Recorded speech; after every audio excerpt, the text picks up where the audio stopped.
Hello বন্ধুরা, কি অবস্থা, কেমন আছেন সবাই? আশা করি সবাই ভালো আছেন। বন্ধুরা, আজকের এই ভিডিওতে আমি দেখাবো যে কিভাবে আপনি আপনার একটা অপ্রয়োজনীয় ফেসবুক পেজ কিভাবে ডিলিট করবেন। সেই প্রসেসটাই আজকে আমি স্টেপ বাই স্টেপ দেখাবো। আপনার যদি কোনো অপ্রয়োজনীয় ফেসবুক পেজ থেকে থাকে তাহলে আপনি পেজটি কিভাবে ডিলিট করবেন সেই প্রসেসটাই আমি দেখাবো। আপনার ফেসবুক পেজটি ডিলিট করার জন্য আপনি যদি পিসি থেকে পেজটি ডিলিট করতে চান তাহলে আপনাকে যে কোনো একটা ব্রাউজারে যেতে হবে, ব্রাউজারে ফেসবুকে অ্যাকাউন্টে যেতে হবে। আর যদি আপনি মোবাইল থেকে করতে চান তাহলে আপনি আপনার ফেসবুক অ্যাপস যে আছে ওই অ্যাপসটা ওপেন করে নেবেন। আমি যেহেতু পিসি থেকে করব, আমি একটা ব্রাউজার থেকে আমি আমার ফেসবুক আইডিতে গেলাম। আপনি পিসি থেকে করলে আপনার অ্যাকাউন্টটা আপনার কাছে এরকম দেখাবে। আপনি ডান দিকে উপরে দেখেন অ্যাকাউন্ট নামে একটা অপশন আছে, এখানে আপনি আপনার পেজটি সিলেক্ট করে দেবেন। ঠিক সেমভাবে আপনি যখন মোবাইল থেকে করবেন ঠিক আপনার পেজটিতে যাবেন। আপনার পেজটিতে যাওয়ার পর আপনি সেটিংয়ে চলে যাবেন। এই যে সেটিং অ্যান্ড প্রাইভেসি থেকে সেটিংয়ে চলে যাবেন।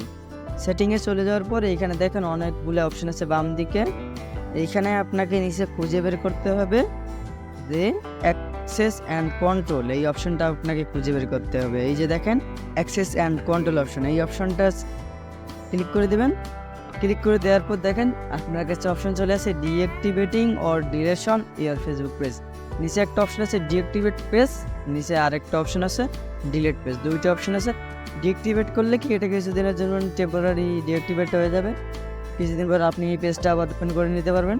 আর আপনি যদি ডিলিট পেজ করতে চান তাহলে আপনি ডিলিট পেজে ক্লিক করে কন্টিনিউ ক্লিক করবেন, করার পর আপনার পেজটি ডিলিট হয়ে যাবে কিছুদিনের মধ্যে। আমি প্রসেসটা দেখাইতেছি। আপনি এই যে ডিলিট পেজ দিয়ে ক্লিক করে আপনি কন্টিনিউতে ক্লিক করবেন। এরপর আপনি এখান থেকে কী করবেন, এখান থেকে কন্টিনিউতে ক্লিক করবেন।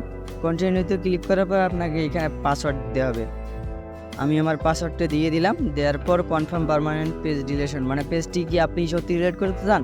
আর পেজটি ডিলিট হতে কিন্তু আপনার 30 দিন সময় লাগবে, এবং 30 দিনের মধ্যে যদি আপনি অ্যাক্টিভ করেন পেজটি তাহলে পেজটি ডিলিট হবে না। মানে 30 দিনের মধ্যে যদি আপনি পেজটি আবার অ্যাক্টিভ করেন তাহলে আপনার পেজটি আর ডিলিট হবে না। আর যদি পেজটি কখনো অ্যাক্টিভ না করেন তাহলে 30 দিন পর আপনার পেজটি দেখবেন অটোমেটিক হারিয়ে গেছে।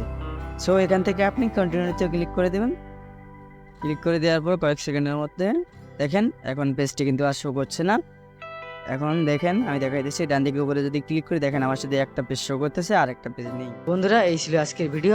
যদি ভিডিওটি আপনাদের কাছে ভালো লেগে থাকে তাহলে অবশ্যই আমাদের চ্যানেলটিকে একটা সাবস্ক্রাইব করে দেবেন এবং ভিডিওতে লাইক একটা কমেন্ট করে যাবেন আর শেয়ার করে দেবেন। ধন্যবাদ সবাইকে।